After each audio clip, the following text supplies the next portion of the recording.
Olá!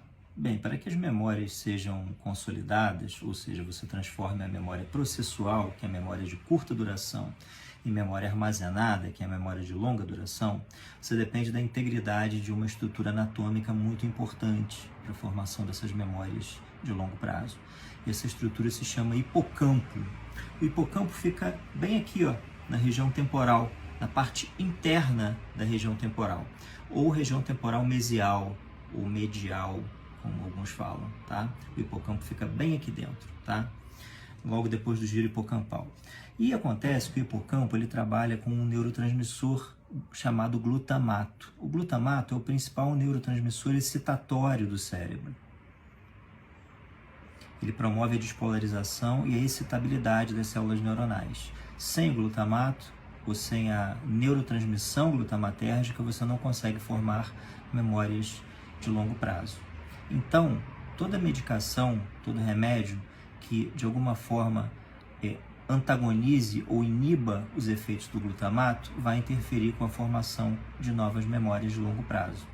E esses remédios são os benzodiazepínicos, são os barbitúricos, porque eles inibem o neurônio, ou seja, o glutamato excita e o benzodiazepínico e o barbitúrico inibe.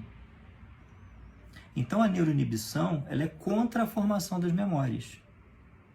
Ou seja, na maioria dos casos, os benzodiazepínicos dificultam bastante a formação das memórias. Não é à toa que, muito frequentemente, quando você toma um medicamento benzodiazepínico para dormir, algumas pessoas não lembram o que conversaram ou o que viram pouco antes de adormecer, né? Porque aquela memória não se consolidou pelo efeito inibitório do benzodiazepínico contra o efeito excitatório pró-memória do glutamato.